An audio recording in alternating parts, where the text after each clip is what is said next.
And when the mic opened the third seal, I heard the Zax say, "Hey everyone, it's the Patreon Q&A, whoa!" Alright, it is time to answer some questions asked to us by our patrons.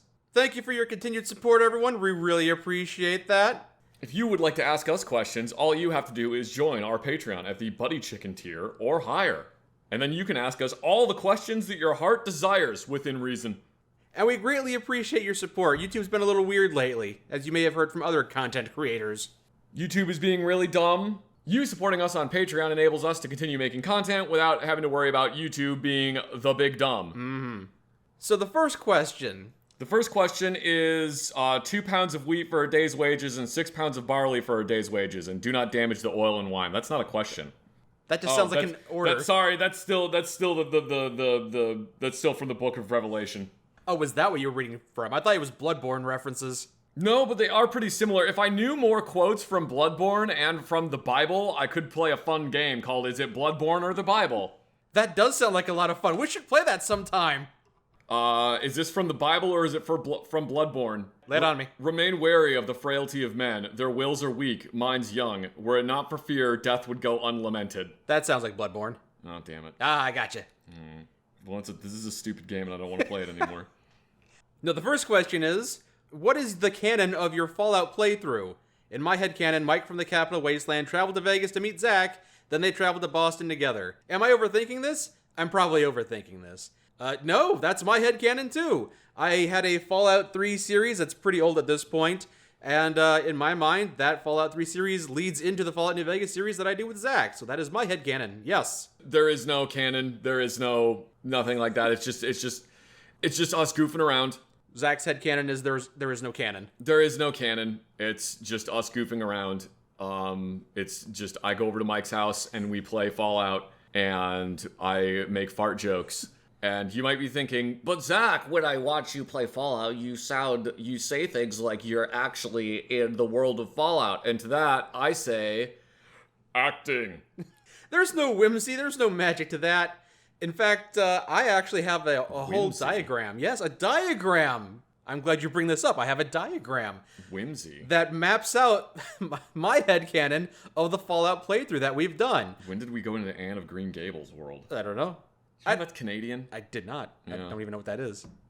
As for how our Fallout New Vegas playthrough connects to the Fallout 4 playthrough, I'm not sure. I like to imagine that we kind of take a little vacation from Fallout New Vegas by using the time machine to warp to a different time and space and just bounce back and forth, back and forth. It's like a little summer home. Have you guys heard of Fallout Bakersfield? And if so, what are your thoughts? Yes, it looks neat. That is the Doom Total Conversion that recreates Fallout 1's campaign. But yeah, they're basically remaking Fallout 1. But not an RPG, it's a classic Doom game. In Doom. Yeah. Which I think would probably be fun. I saw little bits and pieces of that. I saw the trailer. It seemed pretty cool. Yeah, it seems really neat. I'm pretty sure there is no release date yet. I think they're done with things at differing levels. I guess if I had to assign an overall level to it just from what I was looking at earlier, they're 60 to 70% done.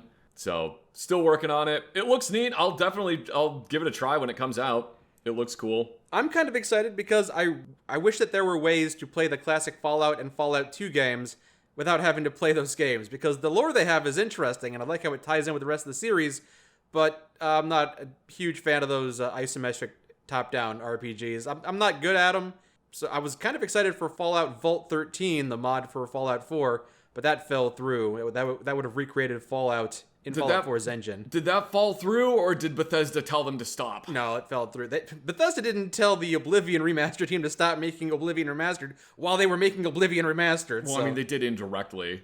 Did they? By constantly poaching all of the people working on it, and by shadow dropping a remaster of Oblivion weeks before they were about to do it. Totally steals their thunder. Yeah. But Fallout Bakersfield looks cool. I hope it comes out, and I look forward to playing it. I'm not sure how they're going to translate the RPG mechanics into a first-person shooter. I'm not sure if any of the story will be brought over. I don't know. I think it would be cool to play Fallout 1 and 2. I haven't actually played them. Maybe I should try that. Yeah, give them a try. Speaking of shadow dropping the remake of Oblivion, if they shadow drop a Fallout 3 remaster, will you guys be considering doing a Fallout 3 series with Season 2 of the show being announced? I feel like Bethesda is planning to shadow drop a remaster sometime around the release of the show. Maybe they'll shadow drop an update for Fallout 3 that'll break all the mods for it. Yeah, if they remaster Fallout 3, that would be fun to do. There's not really a whole lot of role playing you can do in Fallout 3. Well, we won't go rehashing that right now. I think a Fallout 3 remastering would be pretty cool. I think it would be pretty cool, though I don't know if they're going to do it because I feel like Bethesda is too focused on their crappy TV show to actually do anything with Fallout video games. I disagree with that. I think they're going to do Fallout 76 content because that's what they've been doing. Oh, yeah, no, I'm sorry. You're right. They'll do Fallout 76 content. You're going to want a Fallout 3 remaster, and they're going to give you Fallout 3 and Fallout TV show stuff. They'll give you Fallout 76 in the Capital Wasteland. Something like that, yeah. You know, West Virginia's only a walk from D.C. I'll just put it right there. Look, there's a bunch of stuff from Fallout 3 in this, even though it takes place like 200 years before Fallout 3. Oh, we didn't really think this through. Why are there super mutants?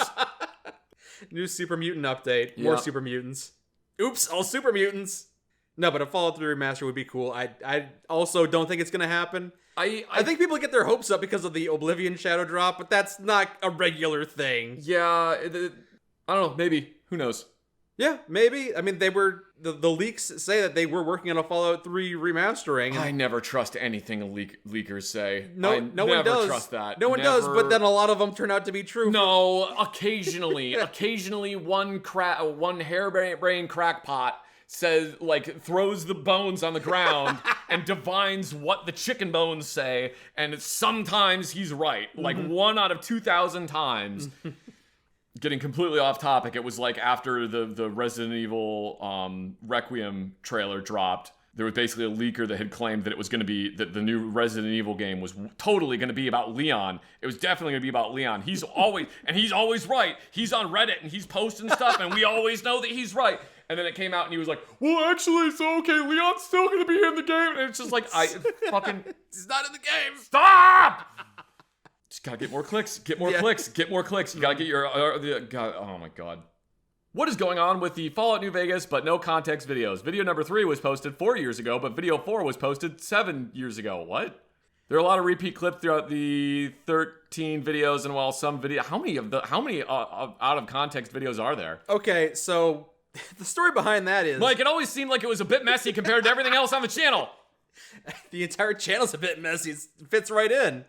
The no context videos, 1, 2, and 3 were released in sequence, but 7 years ago, I had a bunch of other short clip compilation videos that were just called The Best of Fallout New Vegas, and that must not have been a catchy title because very few people watched them. But people were watching the no context videos, so I decided to rename those older videos, because they're basically the same thing, and add them to the playlist, and now people are finally watching the videos, hooray!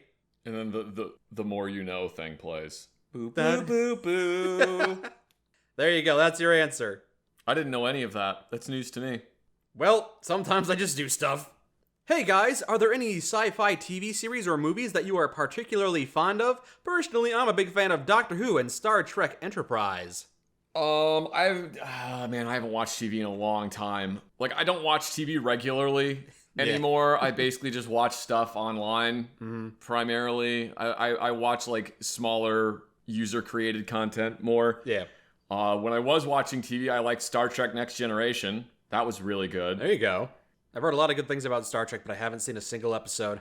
You can watch Next Generation. I think Next Generation's really good. Oh, okay. Don't watch Picard.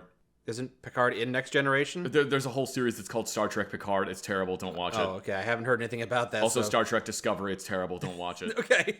Yeah, don't watch either of those. They're bad. Mm-hmm. I really liked the first season of The Mandalorian. I thought that was really good. I saw bits and pieces of that, yeah. I didn't watch any after the first season. I stopped watching after the first season. Yeah. I don't know if the other seasons are good or not. It might be. I liked the first season because it was basically a Western, but in space. Which is kind of how I feel that Star Wars should be played, is that it's a Western in space. That's when it's at its best, huh? Yeah. Yeah. At least I think that's when it's at its best. I watch more cartoon series, so I'd say Futurama definitely fits in there as a sci-fi TV series. Cowboy Bebop definitely counts, right? That anime. Mm-hmm. And Outlaw Star, I was big into Outlaw Star. I still think it's really cool going back to it. I'm not sure it's as popular as the other things, though. It's people cool. don't really know as much about Outlaw Star. Man, that was so cool watching that late night at Adult Swim. You'd be up late. But yeah, those are the three for me: Futurama, Outlaw Star, and Cowboy Bebop. Question for Mike and Zach. What are your favorite cozy game to play to relax after a long day of recording? Oh, yeah. And another question that is very similar to it. Do you have a favorite game that you play just to relieve stress and the like? If I need to blow off steam, I admit that I still do play Overwatch 2 from time to time. Boo! Yeah, Boo this man! I know. Boo this man!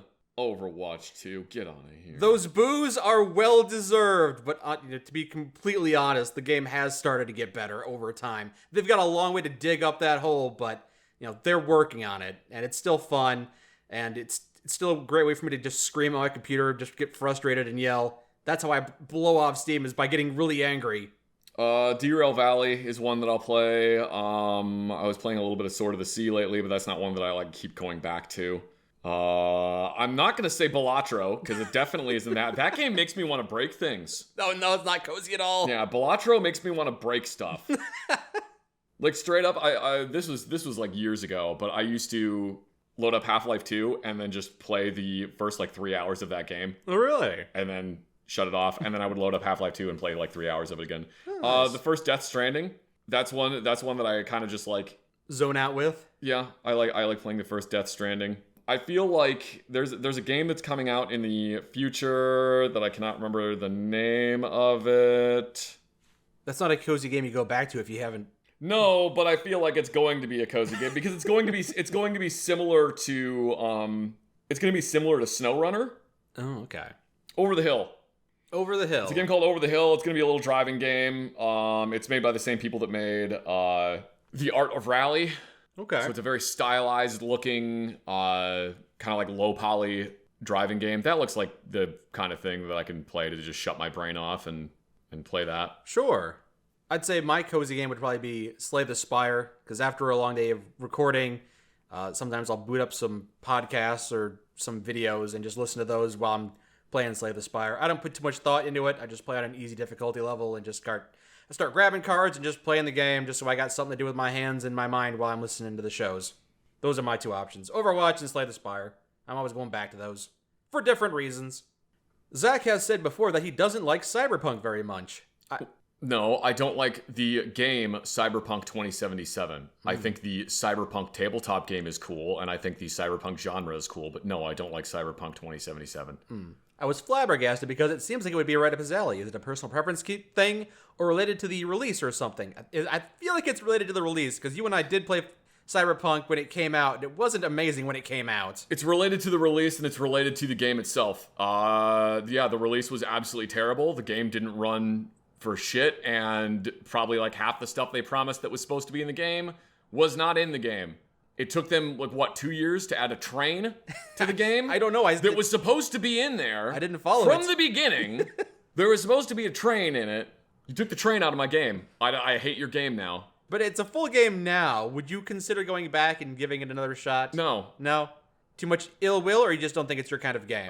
There's too much ill will for it, and it's not an RPG. I don't care what anybody says. That game is not an RPG. No. In the same way that game is a role-playing game in that you are playing the role of V. They advertised it as a role-playing game. You can do whatever you want in Night City. Thanks, Keanu.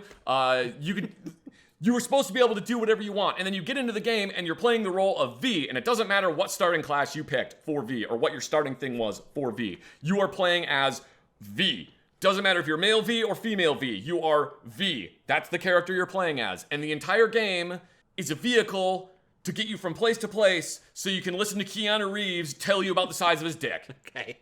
Would you say that you're not disinterested in the world? If they released a Cyberpunk 2. If they released a Cyberpunk 2078, if they released a new Cyberpunk game that was actually a role-playing game, I remember the first trailer for that game where they showed I think it was a trauma team. They show the fucking trauma team showing up. Then there's it was basically they had set up a 3D diorama and they just kind of panned the camera around it. Yeah. That trailer was fucking sick. That trailer was super cool. And again, it was this whole you can do whatever you want. And I was so convinced that you were going to be able to do shit because it's based on the Cyberpunk tabletop game. It's based on a tabletop RPG. I didn't realize the tabletop game came first. Yeah. Oh, no. The tabletop game has existed since, the 80s. Oh. Okay. Yeah. I was convinced that you were going to be able to do whatever, just like any different stuff. And then surprise, surprise, you play the game and it's like, nah, you got Johnny's inside your head. You got Johnny Mnemonic is inside your head telling you shit. I know his name is Johnny Silverdick or whatever. I don't fucking care. But it's Keanu Reeves, so it's Johnny Mnemonic. Okay. He's inside your head. I've tried to play that game like 4 times. I went back, the last time I tried to play it was right after the DLC had come out and everybody was talking about how great the DLC was. There's a moment at the beginning where Songbird, like, hacks your brain so that you don't hear Johnny anymore. And I was like, oh my god, this is great. This is amazing. And then he just comes back like an hour later. Just like, for fuck's sake. Yeah, that actually really pissed me off. I'm completely turned off from the game. And then the other thing I'm turned off from is how everyone said how great the game was because an anime came out. You were so excited.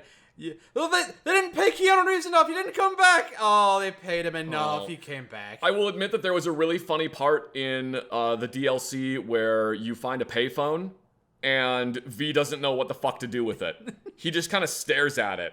He just stares at the payphone and Johnny Silverhand has to motion that he has to pick it up and hold it to his ear. Because it's been so far removed from payphones being a thing for everyone in this world that they don't know what the fuck it is. Like how people don't know what the floppy disk icon is now. It was like that kind of thing where he's just like, yeah.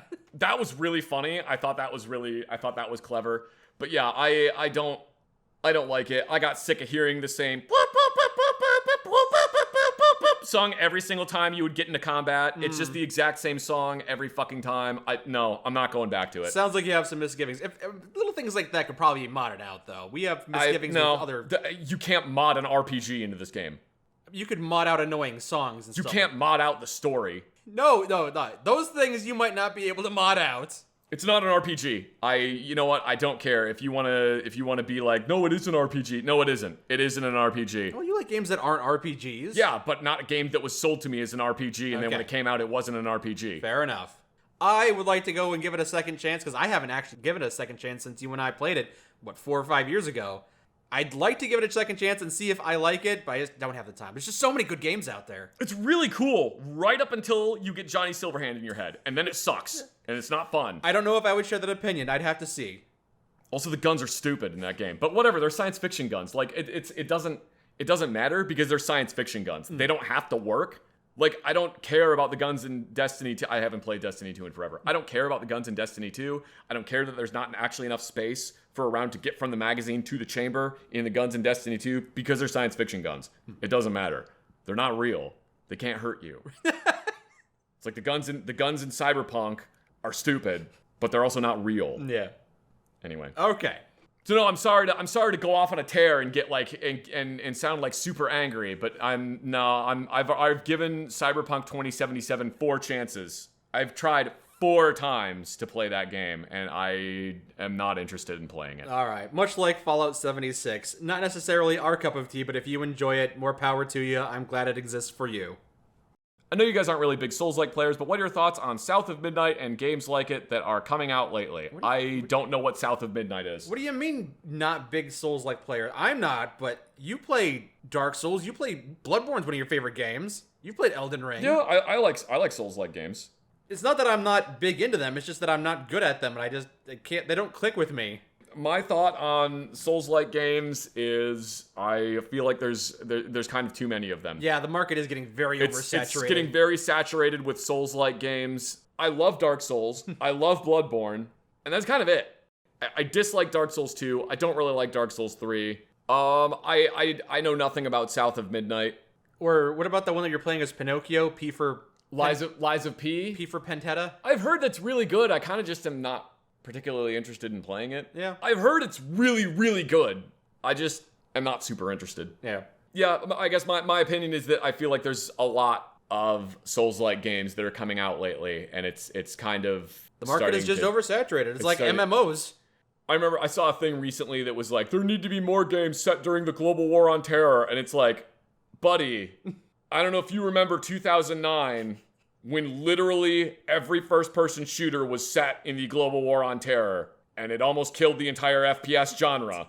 And then it was end capped by Spec Ops: The Line, and that's the last one. There's not going to be any more. No, there were a lot more. There were a lot more. I know, but Spec Ops: The Line was kind of like the bookend. It's like, yeah, you can keep on making them, but like you're done. I don't think it was the bookend because there were still plenty of other ones that were coming out around that time. Okay. And then it became science fiction shooters, and now it's in like modern military shooters. I don't know what the fuck Call of Duty is doing. They got Beavis and Butthead in there. Yeah. I'm not kidding. Oh, yeah, I saw that. I'm not kidding. Call of Duty doesn't know what the fuck kind of game it is anymore. They're not trying to compete with Battlefield anymore. They're trying to compete with Fortnite. I guess. Yeah. Anyway.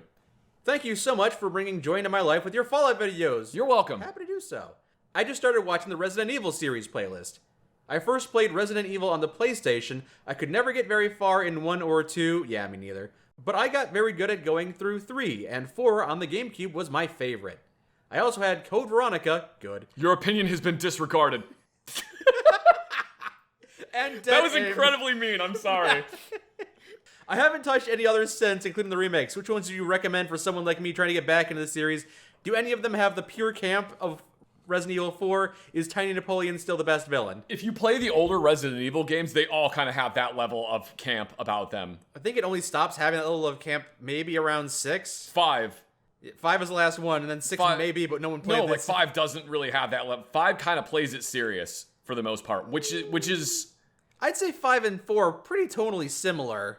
I think 5 plays it more serious than 4 does. Because, like, 4... Think about how many lines are there, like, where's everyone going bingo in 5? Mm-hmm.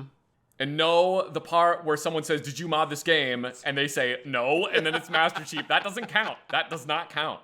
Yeah. There's not really parts like that in 5.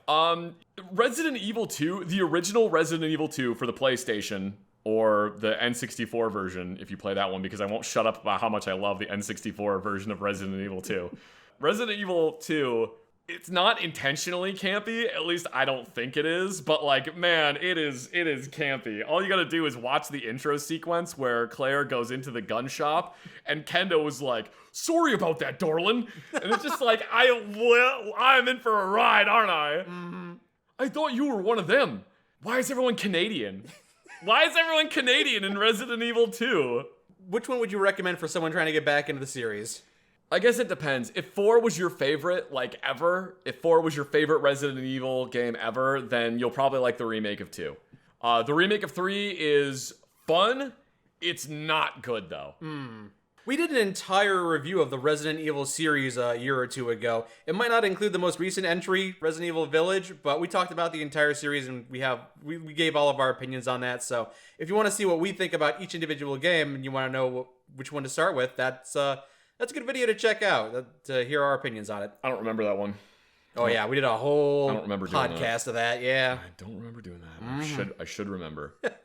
Yeah, I will never shut up about how much I love Resident Evil 2, except when I go back and play it, and I'm like, man, why the fuck do I like this game? No, I'm just kidding. I really like Resident Evil 2. A lot of that is nostalgia, but I do actually think the original Resident Evil 2, like the DualShock edition, is such a good game. Yeah, it's goofy. Yeah, it's weird. The voice line that Leon has the first time he sees a liquor is so stupid. Whoa, wish my last girlfriend had a tongue like that. I can only imagine that the direction he was given must have been terrible. Because, like, the direction he must have been given was, you're surprised. That, like, must have been the direction he was given. Mm-hmm. Because the direction I would have given him is, you just came around a corner, you saw a man who has had his face ripped off. There is another man who is impaled hanging from the ceiling. His entrails are coming out. You come face to face with a creature that is missing all of its skin. His brain is exposed and it has a barbed tongue that is 5.5 feet long. That is your direction. You are scared. This is your first day being a police officer. How does he actually say it? Oh boy. I can't wait to bomb some Dodongos. That's literally what he says is, oh boy. I don't remember that. Anyway, yeah, I love Resident Evil 2. It's great. You should definitely play it. You should play Resident Evil 2. It's really good. Play Resident Evil 3 if you want if you have never played Resident Evil 3 before, play the original version of it. It's way better than the remake. Is Tiny Napoleon still the best villain? No, the best villain is Wesker. Wesker's the best. 7 minutes. 7 minutes is all I can afford to play with you. Chris! My Wesker sounds kind of like a much cooler Richard Good. Oh, yeah? My Wesker sounds like a much cooler Dick Good. Finally coming to ask the question I've been wondering for about 3 years. Was there ever a thought of turning Half-Life 2 into a series? The 10-minute compilation video was hilarious. Oh, and you and I went through Half-Life 2 together as a co-op game. Yeah, I feel like people didn't really watch it. It was a fun one-off. If people really, really liked it, then we would have continued into a series. But it was fun to try out. If every single comment on this video, I'll tell you guys what. If this video gets 10,000 likes, we will play Half-Life 2 co-op. We will play another couple hours of that game and make a second video. We'll play more Half-Life 2 co-op, but I'll play it. I'll make Mike install a bunch of god-awful mods, and it'll absolutely ruin his game. And he won't know the difference because he'll have never played the original. I actually did play a lot of the Half-Life games. He won't know if Coach is supposed to be Coach Alex's from Left 4 dad, Dead. or if that's just a weird error. Mike, Zach, with the rising demands of new games coming out and the exorbitant price tag associated with those meeting demands, do I break the bank upgrading my PC or just buy an Xbox? That is a decision you are going to have to make, my guy. I don't know what to tell you on that one. If you can get PC parts for cheaper, I don't see why not, but like... If your question is PC or console, my answer is always going to be PC, because jumping from PlayStation 3 to PC, I've never felt a strong desire to go back. I don't really want to. Well, I mean, if you went from PS3 to PC... Yeah, PlayStation 3 was pretty good, but then PlayStation 4 was going to require you to pay for the online subscriptions, and your game library wouldn't transfer over, and it's like I'm gonna go to PC. I'm gonna do PC stuff instead, and then I could do all these mods, and I could play games from 20 years ago just fine. It's like I don't want to go back. This is too convenient, it's too nice. So I would say PC. Upgrade your PC. Do that, or hold on to your money. Whatever's fiscally responsible. So I used to be, when I was in high school, I did PC gaming. I still had consoles. I do both of them. But I was like, oh, PC gaming, I'm gonna do PC gaming, because all the games that I wanted to play were primarily on PC. I wanted to play like Warcraft 3, and I wanted to play a game that all two of you in the audience, Star Siege. Never heard of it. Nope. Not talking about StarCraft. No, I'm talking about Star Siege. I liked playing games on PC, but the reason I stopped playing games on PC is because it was too expensive to keep upgrading my computer. I couldn't bring my computer with me when I joined the military.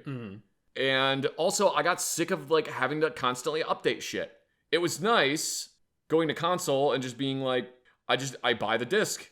I put the disc into my game, and then I play the game. There's no updating. They don't patch it. It's just, this is the finished game. That doesn't exist anymore. Exactly. Unfortunately. Doesn't exist anymore, so go PC, because now there's the one advantage that console gaming had, they threw away. No, you do also have the other advantage of you can just sit on the couch and play video games on your TV.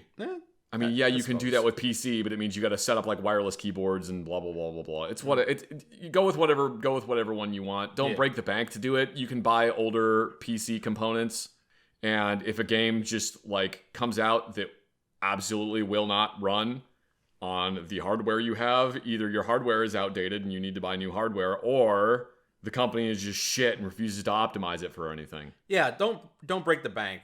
We keep on talking about how many games are available, and so many games have come out. So if you have a computer that can't run anything that came out in the last 10 years, you still have access to a huge library. So like, it's nice if you can upgrade your PC, but even if you can't, you still have access to a lot of games. The nice thing about a PC is that you can upgrade it over time, too. Yeah. You don't have to necessarily buy all the components at once. You can buy the components piecemeal and keep adding them to your computer. So, and then you end up with a computer of Theseus. Yep. New time contributor here. What are your top 3 game series? Also, thank you for introducing me to the Metal Gear games. Metal Gear Solid 1 rocks. Yay! I'm glad you like it. Yeah, I'm glad you like Metal Gear Solid 1. It's really hard for people to get into Metal Gear Solid 1, so congratulations. Yeah, it is, It's very difficult. I beat Metal Gear Solid 1 multiple times, and I can. I have a hard time going back to it. Because it's like I have to unlearn all of the quality of life improvements they've made to gaming. Yeah. I have to unlearn all of them. What are my top 3 game series? Metal Slug is one of my favorite game series of all time, up until 5. Anything after 5 is not great. Metal Gear Solid is another one of my favorite games ever. Resident Evil. I like Kirby games. I love Kirby games. Oh, yeah? Kirby games make me very happy. Yeah, they're cheerful and delightful. Yeah, I would say those ones. Okay. I'm sure I can think of more if I really wanted to think about it, but off the top of my head, Metal Slug, Metal Gear Solid, Kirby, Resident Evil. I made a video about my top favorite 25 games, so those games. I guess if I had to say... what are your 3 series? Specifically series, I guess Mass Effect, Fallout, Ratchet and Clank. Those are pretty good series. I like basically every entry in those games. You know what's funny? Fallout doesn't even make that list for me. No? No. You didn't even think about that. That's because Fallout New Vegas. Yeah. That's really the only one. Yeah, it doesn't count as a series if you only like one entry in the franchise. Yeah. Question for both of you. Have you guys ever experienced boomer veterans that try to tell you how to do your jobs or boss you around as if they were your commanding officer? When you say boomer veterans, do you mean like actual military veterans, or do you mean like veterans like they've been at the job for a while? It just sounds like you're describing customer service. Yes, I've had people that do that plenty of times. That's not really anything new. Oh, I'm sorry to hear that. Most of my jobs have not been in customer service. It's always been factory jobs or something, so I never had to deal with that. Yeah, but you didn't have to deal with anybody telling you how to, micromanaging you, telling you how to do your job constantly? Outside of the military? Not really. Oh, well, congratulations. Lucky me, I guess. I had people try to do that while I was in the military, which fortunately, while I was in the military, because I knew what my job was, when I would have people do that, I would just be like, do you want to do it? Do you want to do borescope and pull over on all these mortars? Because, like, I don't want to do it. I don't want to do it. It's also 8 p.m. and I don't want to be here. I would rather be in my barracks room. So, if you want to do this, please, by all means, take over. Otherwise, shut the fuck up and let me finish doing borescope and pull over on these mortar systems. Thank you, Sergeant. Have either of you ever experienced any sort of synesthesia? Do you know what synesthesia is? Never heard of it, really. There's a bunch of different ways that it can manifest, but it's like the most common one that people hear about is words have a taste. Okay. Or they have a smell. Or like you see something and you think that word is red, even though the word isn't red. It's just that's the one it is. It's like someone says the word moist and you can feel it in the back of your own throat. No. It's more like, like what this person's saying. Do you have any similar associations? Like math is a blue subject. When you hear the word math, do you think of the word blue instantly? It's just in your brain. That's how it's correlated. Okay. Do people's names have a smell? I don't think I've experienced any of this. No. No, I haven't either. I looked into it because it's super interesting, but no, I've never experienced anything like that. There's some people that say that music, like they see a audio visualizer in their head when music plays, which has got to be the coolest shit ever. Unless you're driving, and then it's got to be absolute hell. It sounds cool, but no, I've not done anything like that. No, I don't have anything like that, unfortunately. The only association I have like that, the math is a blue subject, is that I math is a dumb subject. I hate math. I wish I had got the math autism, but no, I did not. I did not get the math autism. I can do math. I really don't like doing it though. My brain will actively fight against me to do math. That is how little my brain likes doing math. It's just like, no, we ain't doing this. No. You heard it from Zach. He says math smells dumb. I didn't say it smells dumb. I said that it is dumb. There's a difference. It has to smell dumb for it to be synesthesia. Does Snake's info dump and Metal Gear Solid Snake Eater make any actual sense? Off the top of my head, The one where the slide is polished to a mirror sheen and that's the feed ramp is polished to a mirror sheen. I believe it does. Hang on, I'm gonna look up the trigger's been filed down for an easier pull, and then like the grip has been polished. There's a lot of stuff in Metal Gear Solid 3 that doesn't make a whole lot of sense. Like when he starts lecturing Ocelot on the loading around into the chamber, I feel like there was a script and then there was what they animated, and it wasn't the same thing because he lectures Ocelot on loading around into the chamber. But what Ocelot did right before, and this is the first time you see Ocelot when he has the Makarov pistol, what Ocelot did when he's lecturing him is he put a magazine in and then chambered around. He didn't do anything wrong.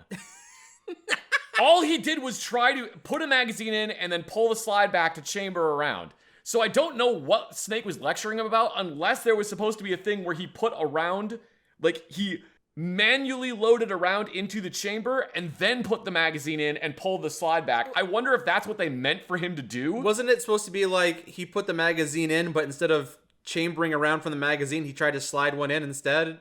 That's what I'm saying. Okay. That's what I'm saying. I'm wondering if that's what it was supposed to be, but then they didn't animate They didn't that. actually showcase that. Like, he'd put a round manually into the chamber and then forgot that he did that, put a magazine in, and that's how it double fed. But in the cutscene, it's basically the round popped out of the magazine at a weird angle and got stuck, which is a thing that can happen on guns. And it's, you didn't do anything wrong, the gun just jammed. But Snake is lecturing him like the gun jammed because Ocelot did something wrong. So there's weird stuff like that in Metal Gear Solid 3 that doesn't really pass the smell test. And I don't know where the disparity came from there. Whether it came from they didn't animate it properly. It's got to be the easiest thing in the world for Hideo Kojima to respond to criticism. Like, hey, did you know that this thing that you said doesn't match up with the animation? Hideo Kojima would be like, oh no, is the game where the guy repels on a repelling rope of bees not realistic? Yeah, you can wave away a lot of the silliness of Metal Gear Solid 3 just by being like, yeah, but you also fight a ghost man in a river filled with the dead people that you killed, whose name is the Sorrow. Yeah.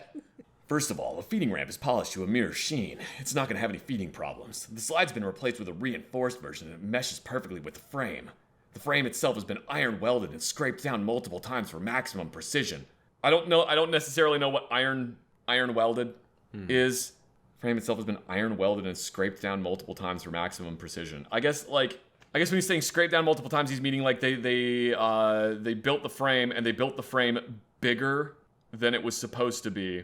And then very carefully filed down and polished all the rails on the frame so that it's as tight of a fit as you can possibly get between frame and slide. Maybe that's what they mean by scraped down multiple times. The front strap part of the frame has been checkered to make it dig into the hand. Yep, that makes sense. The sight system is original too. It's a 3-dot type. It's got an enlarged front sight, giving it superior target sighting ability. The regular hammer has been replaced with a ring hammer. That enhances the cocking control and increases the hammer down speed. You're good with all those upgrades? The ring hammer upgrades fine? So far, so some of the things that he's talking about on this are slightly anachronistic because the game takes place in 1963. This gun is amazing. The red dot scope is cool too. Some of the things like the 3-dot sight system, yes, that could have existed in 63. It's a little anachronistic because a lot of the modifications that were done to the 1911 and Metal Gear Solid 3 were modifications that were done in the 90s for competition shooting. Specifically like the forward cocking serrations on the slide. That was a thing that was kind of done more in the 90s, specifically for competition shooting. Base of the trigger guard is whittled down so you can use a high grip, but the trigger itself is a long type for easy finger access. Trigger pull is about 3.5 pounds. That's a pound and a half lighter than normal. Yeah, lightning, the trigger pull is normal. Magazine well has been widened to make it easier to put in a new magazine. I don't know about the magazine well being widened. Again, that might be slightly anachronistic. Magazine catch button has been filed down low to make it harder to hit by mistake. That one is kind of weird because usually you make the magazine release bigger so it's easier to hit it. And on a 1911, it's a little weird that the magazine release, they made it smaller because the magazine release on a 1911 already isn't huge. It's not small, but it's also not like the biggest thing ever. So it's interesting that they made the magazine release even smaller. I think that one's kind of weird. Mainspring housing has been changed to a flat type to increase grip, and it's even been fitted with stepping so that it won't slip from recoil when firing. You could have just said serrations were added to it. That was the thing that they did to the 1911 mainspring, is on the 1911A1, they went to a mainspring that stuck out more, and the thinking was that way it filled the palm of your hand a little bit better, but then some people didn't like how it was shaped, so they would remove it and replace it with the mainspring housing from the original 1911, which was just completely flat. On top of that, they added cocking serrations to the top part of the slide. I don't know why he says top part of the slide, because they didn't put cocking serrations on the top part of the slide. They put them on the left and right of the slide, on the front, not on the top. Maybe Naked Snake just misspoke. One of the things that they did do with guns, and they still do, is they'll put serrations on the top of the slide, which is to reduce glare from the iron sights. Or to reduce glare on the iron sights. Yeah. But yeah, that wasn't modeled like that, so maybe that was a mismatch between the dialogue that was written and the actual modeling. Maybe. Yeah. I don't know necessarily what he means by iron welded. Yeah, maybe that's just me being dumb. I don't necessarily know what he means by iron welded when he says that. For the most part, the stuff he says is like, it's close enough. It's close enough. I know what he's talking about. I know what he's specifically referring to. Oh, the feeding ramp polished to a mirror sheen, the thing he says at the very beginning, that is accurate. Yeah? Yeah, you want the feeding ramp to be smooth so that rounds don't get stuck when they're trying to feed into it. Makes sense. Yeah, so it makes some sense, but it's like... It makes so much sense that someone like me wouldn't be able to call them out on it. It makes enough sense that most people aren't going to be able to be like, no, that's wrong. And like, there's only a couple things in there that I don't really know what the hell he means. So. Yeah. Zach, what firearm is your guiltiest pleasure to own? None of them are a guilty pleasure. I like that I have all of them. You don't have one that you'd be embarrassed if people know about? No. Tiny little Derringer? No? No. Derringers are fun. I guess if you're asking like, what are like the silliest guns that I own? I mean, I have like 3 of these tiny Beretta pocket pistols, but that's because I think they're funny, and 2 of them are in a color that's called Kale Slushy. I'm not kidding. That's the color that Beretta sells them as, is Kale Slushy Green. I have 3 of those. Well, one of them isn't that color. One of them is stainless and black, but... Is there any firearm that you own that you think would get a lot of flack from other gun nerds that think that it's beneath them? Like, you got... Pick any gun and you will find people that will disparage it and say that you are an idiot for owning it. Okay. Yeah. No, there isn't really anything I have that I'm like, oh my god, nobody can find out that I own this gun. Hide it in the lockbox so no one else knows. I guess maybe if I owned like a Glock with a New York trigger on it, but then it would be like, yeah, I have the Glock with a New York trigger on it because it's stupid and I think it's funny. I could bring it out to the range and I hand it to someone. I go, here, shoot my Glock. I just changed the trigger on it. And then they're like, the fuck did you do to this thing? What's a New York trigger? A New York compliant trigger is it's like a what is a New York compliant trigger? It's a stupidly high trigger pull. Hang on. So you gotta pull on it really hard? Yeah, it's like a 12-pound trigger pull on a Glock. So it's like you go to fire the Glock and then it's just the entire time you're pulling the trigger back. It's miserable. Actually, that would be pretty funny, and now I kind of want to put a New York trigger on one of my Glocks just to fuck with people. That would actually be funny. It does sound kind of funny. Do I have any gun that I'm like embarrassed of? No, I don't. Okay. Zach, what are your top recommendations for concealed carry pistols, and do you recommend a specific caliber? For concealed carry pistol, it's gonna depend entirely on you. What would you say to someone who wants their first concealed carry pistol? 9mm? Something low caliber? You'll probably want to go with 9mm, but like some people straight up can't handle 9mm. Are you like 70 years old and you can't handle shooting a 9mm? Then you're gonna want a 380. Or a 22? I don't recommend really anything under 380 caliber for a defensive handgun. Yeah, you can use other cartridges.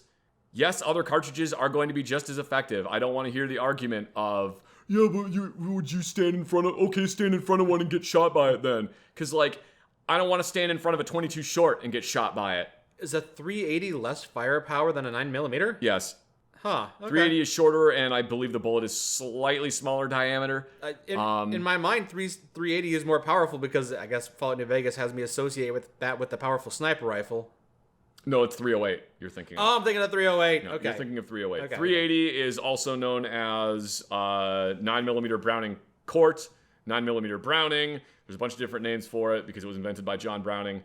380 is about as small as I would recommend going for other ones. Yes, there are outliers. Like, yes, you could get something in 32 ACP, and 32 ACP is going to be fine as a defensive cartridge, but I wouldn't recommend it. Okay. Just go with 380. 380 is going to give you more reliable ballistics. It's really hard to recommend a specific carry gun because it depends so much on the person, where they live, how they're going to be carrying it, so on and so forth. There's a lot of variables. So basically what I just generally say is just Glock 19. If you really want a hammer-fired gun, Beretta 92 Centurion. Glock or a Beretta 92 are usually my recommendations for first handgun. What calibers are those? 9mm. They're both 9mm. Okay. Yeah, they're both 9mm. All right. That's just my general catch-all. Glock or Beretta 92. All right, good to know. Question for Zach. One thing I noticed in almost every video game is that the AK is relegated to the role of beginner assault rifle, typically with really poor accuracy, crazy spread. Is that accurate to IRL? Also, do you think people's perceptions on guns in general are too influenced by media like video games and movies? Well, I mean, Mike just said that he was basing it entirely off of Fallout 4, so there's the answer to that question. Yes. How could you not? How could media not influence your opinions on firearms? Yes, firearms are they are far too influenced by media like video games and movies. That is one of the primary reasons that suppressors still, you have to go through a bunch of paperwork and other things to get them, when it should just be an over-the-counter purchase, because a suppressor is not a gun. And it's just a gun part. Everyone thinks that suppressors and silencers will make your gun be completely silent. They don't understand that. No, they don't. They barely make it quieter. They make it so that it doesn't hurt your ears when you shoot it. You literally used to be able to buy them over the counter. It's the same thing for a muffler for a car. You don't have to pay $200 and wait for the federal government to tell you can put a muffler on your car, so why do we have to do the same thing for guns?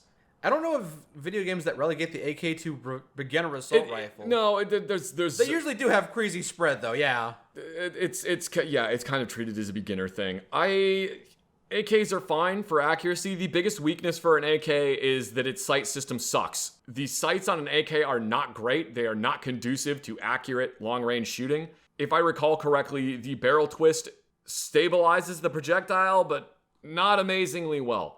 For some reason, when they give them really poor accuracy or crazy spread, it's because you're firing it on full auto, and you're not going to be shooting really tiny groups on full auto. And I feel like that they kind of end up blowing that out of proportion for every game. Sure, yeah. With when it comes to accuracy. When it comes to video games, you have to keep in mind that a lot of the focus goes on to making things balanced, even though in real life things aren't balanced. So that's why shotguns generally suck in video games, because it's really hard.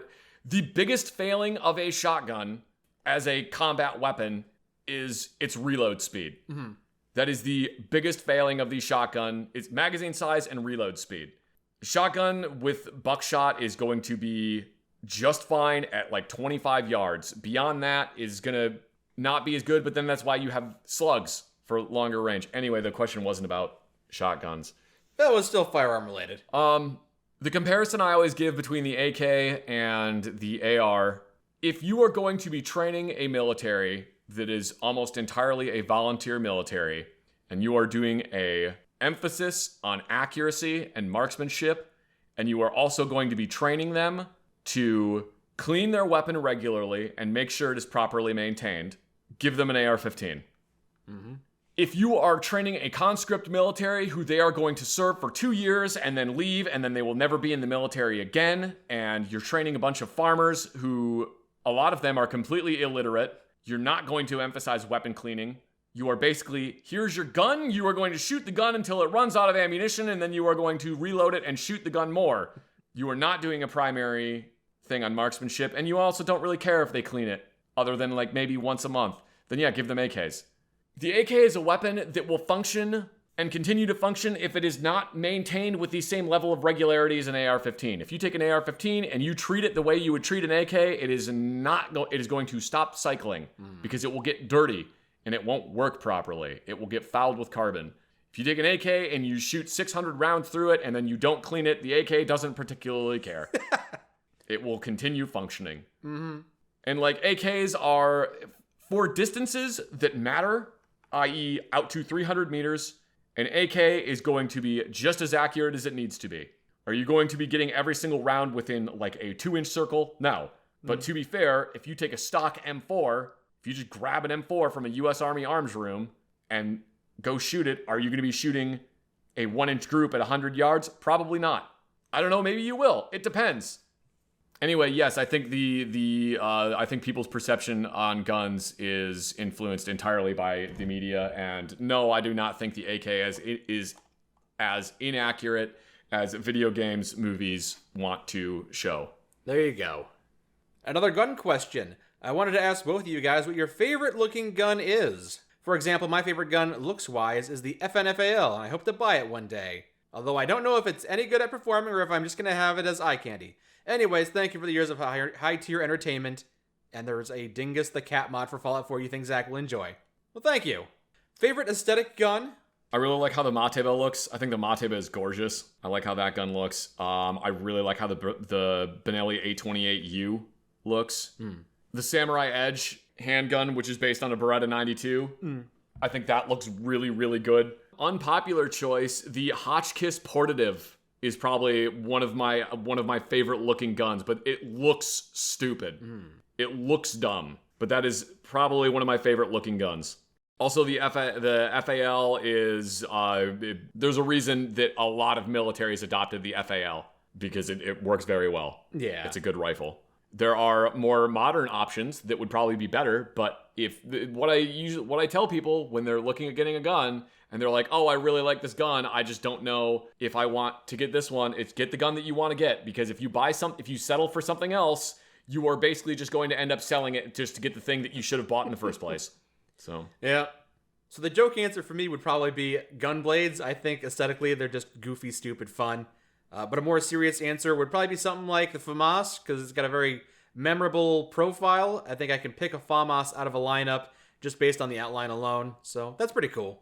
See, I hate Gunblades, but then I saw the really goofy, I believe it's a Nambu pistol that has a katana attached to it, and I was like, okay, I kind of like Gunblades now.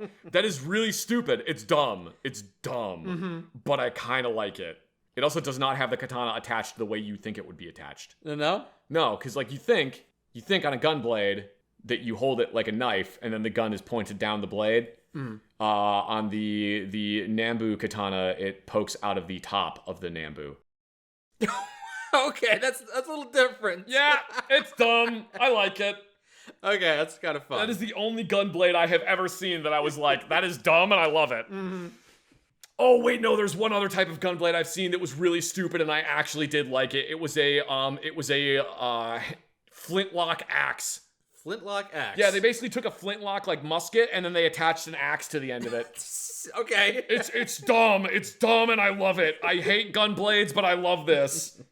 I'm sure it's fake. I'm sure it isn't real. I'm sure somebody made this thing up. And it isn't actually from any point in history, but like, man, it's some Bloodborne shit. Wow. That's pretty cool.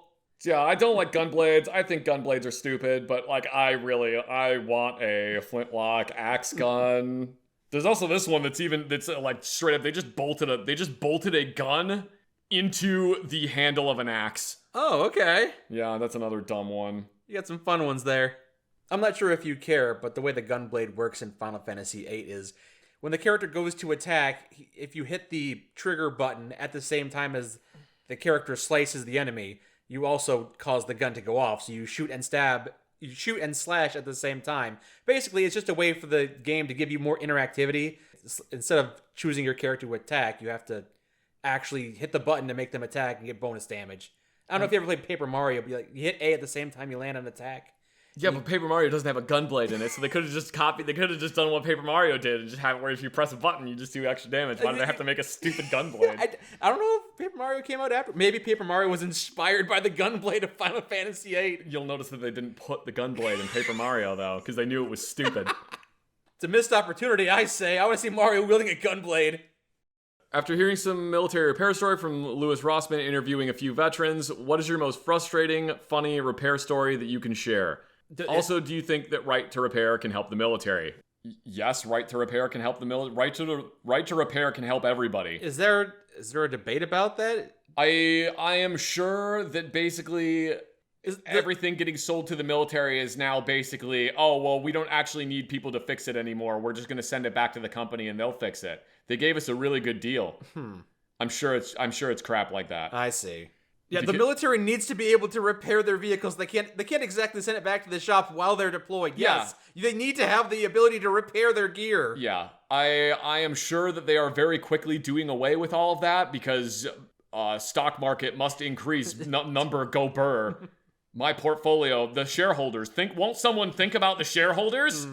I'm sure that the military is very quickly doing away with right to repair, especially the U.S. Army, considering how fucking stupid they are being lately. A funny or frustrating repair story. I don't know if I have any of those, but you've actually repaired a lot of.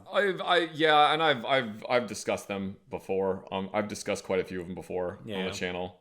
The one where the guy set a Mark 19 on fire because he put motor oil into it. Wait, I don't remember that one. I know I've told that one. You before. Probably have, but I don't remember that one. There's a specific lubricant you are supposed to use in the Mark 19 grenade launcher machine gun because it is not as flammable.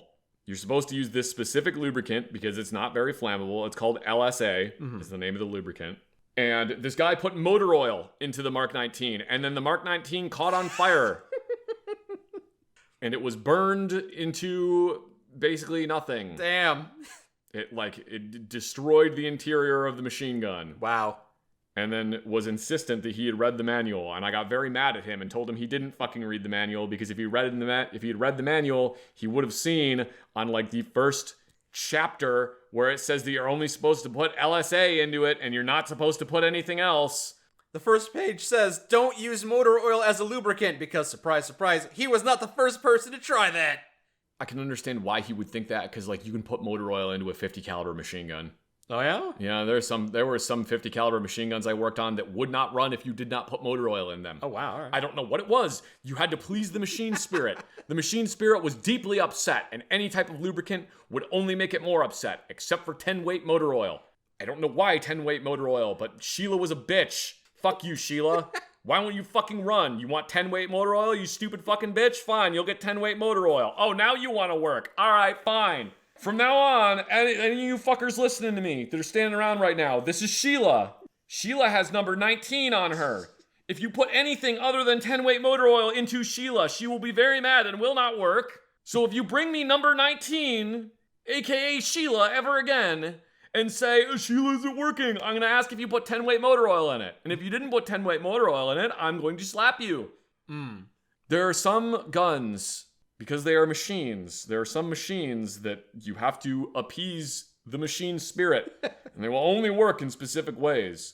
I have worked around 50 caliber machine guns that you have to curse at them, otherwise they won't work. I have also worked around 50 caliber machine guns that you have to go, little baby wants to function, a good little baby machine gun. And then it functions fine the entire time. Well, as soon as you start talking like that to it, it's just like, I want to kill you, but I can't kill you because you're behind me. And then it functions perfectly. Wow, all right. There is a story that I'm pretty sure it was a 4chan green text about a radar technician.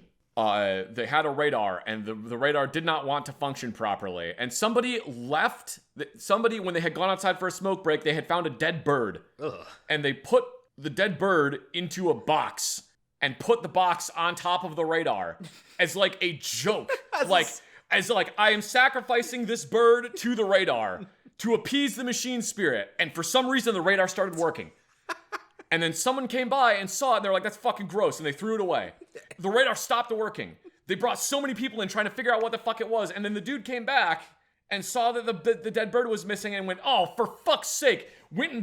Bought a chicken, cleaned the bones, put the bones into a box, put the box on top of it, and the radar started working again. It doesn't make any sense, but sometimes you just have to appease the machine spirit. I don't understand why it is. There are some machine guns that you must appease them. Sounds apocryphal, but also sounds plausible too. Sometimes it just be like that. Mm-hmm. They don't think it be like it is, but it do. Speaking of dead animals, do either of you have a snack or a food that you think people might find odd? For example, I like the texture of frozen chicken, cooked, of course. See, so he cooks chicken and then puts it in the refrigerator so it gets cold, and then he eats cold chicken. Oh, okay. Yeah. You snack on chicken bits straight from the freezer, huh? From the freezer, kind of weird. Wouldn't it just be ice? It's like a chicken pop. Yeah. Chicken popsicle.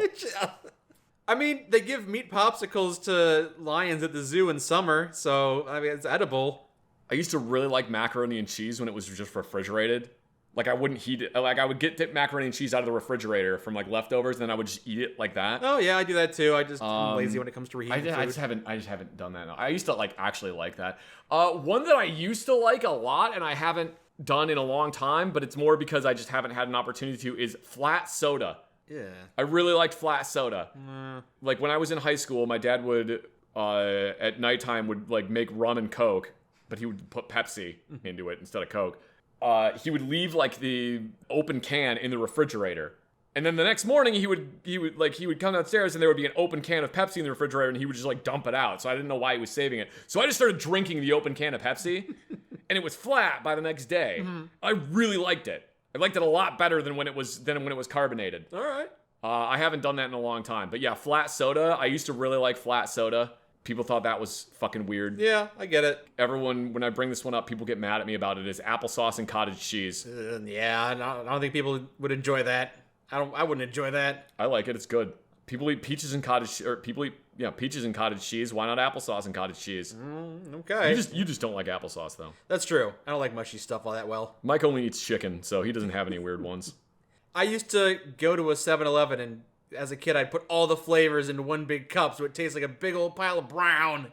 That's weird. I used to, when I would go to 7-Eleven, I would do the frozen Coke, and then I would put a little tiny bit of like the cherry on top of it. Yeah, I did that sometimes too, yeah. And then I just was like, oh, I actually like the cherry one better, so then I just got the cherry one. Yeah. Refrigerated pizza from the day before, like not heating it up in the microwave is just, that's like a normal thing. People like that. Yeah. Now that I have an air fryer, though, it's always really easy to just kind of throw it in the air fryer and it'll be done. It's good. Going back to the frozen cherry, I tried to get a frozen cherry recently, but I just they're not very good. Maybe it's because I grew up with cherry medicine.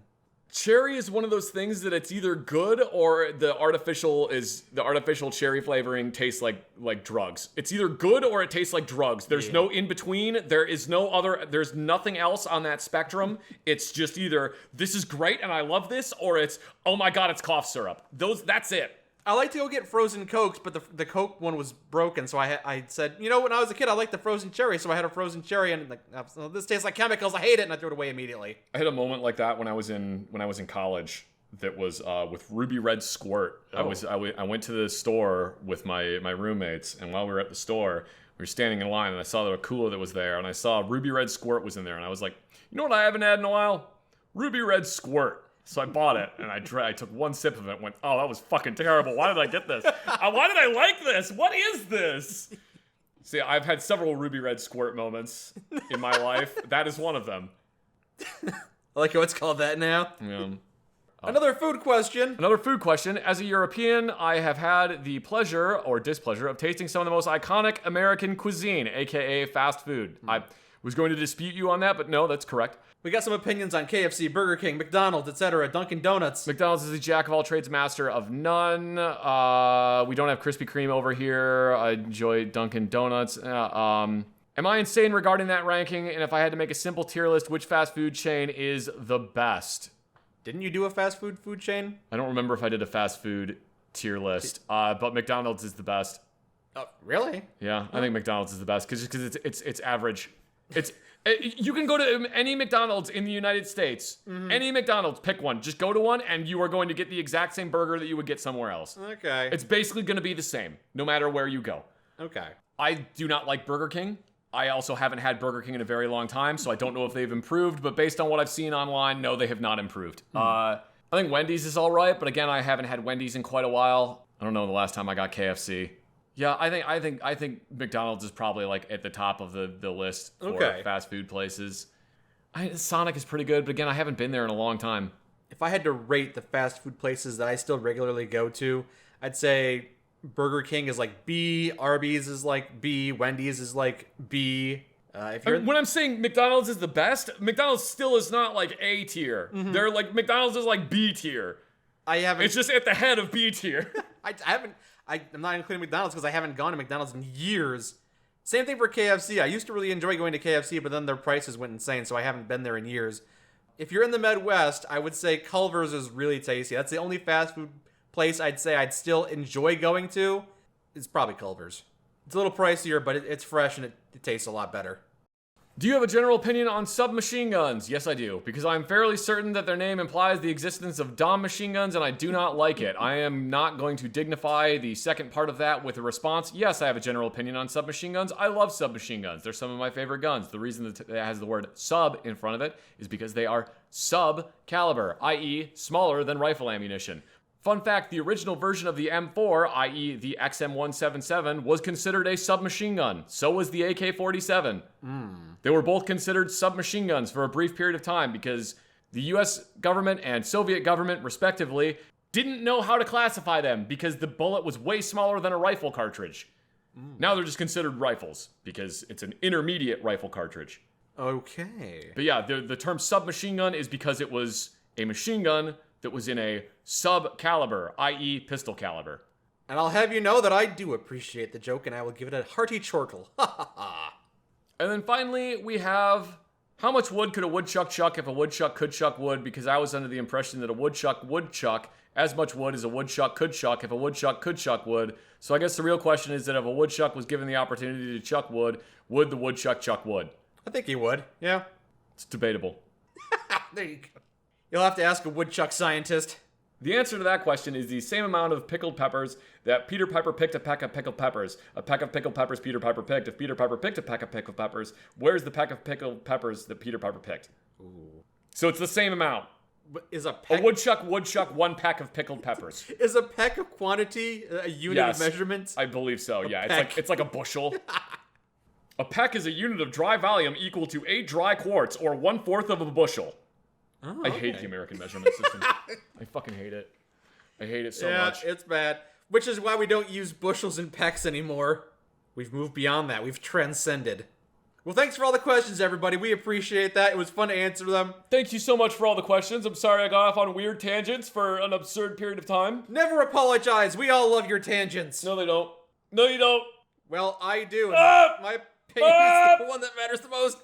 Thank you all very much for all the questions. If you would like to ask us further questions, please submit them to our Patreon by joining the Patreon at Buddy Chicken tier or higher. Yes, and then you can ask all the questions that your heart desires. Like, what's your favorite pair of underpants, Zach? What? And the answer to that question is the boxer briefs from Duluth Trading Company without the ball pen pouch. Okay. Without the bullpen pouch that have little warthogs on them. And Duluth Trading Company stopped making them because they run their patterns in like, they do them as like a limited time. Bring back the little warthog boxer briefs, Duluth, you cowards. Bring them back. You know, for the longest time, I thought boxer briefs were the best type of underpants, but... They are. No, I found better ones. I don't believe you. I did. I tried them on, and I thought, wow, this doesn't feel all that different, but then I spent the rest of the day in them, and I thought, wow, these are comfortable. They better not just be normal briefs. Nope. Men's bikinis. You see the packaging on that, and you think, a man wouldn't want... Well, I'm going to be leaving. I'm going to be leaving now. That's horrible. I didn't need to know that. What? I didn't need to know that. It's a perfectly respectable type of underpants. I didn't need to know that information. It keeps things categorized. That's exactly why I don't like the bullpen pouch, because then it just goes, whatever, it's fine. I don't like the bullpen pouch. I don't want to wear a banana hammock. I don't know why you would. The simple answer is, it stops it from touching my legs. Good night, everybody! I'm horrified. Why are you horrified? They're comfortable. You offended that someone would wear briefs? I just didn't need to know. I didn't need to know. I don't need to know what kind of underwear you wear, though I said what kind of underwear. You're the one who brought it up, yeah! Would you like to end now? Thank you very much for watching, and thank you very much for your questions. If you would like to ask us questions... We already did the outro! If you would like to ask us questions, I'm going to do the outro again. Then you can subscribe at Buddy Chicken tier or higher. I'll make sure that Buddy Chicken never hears that last part. He doesn't need to know either. Buddy Chicken is too pure. He's probably seen it already. He's probably seen you walking around in shorts and just like looked up and was like, oh, I wish I hadn't seen that.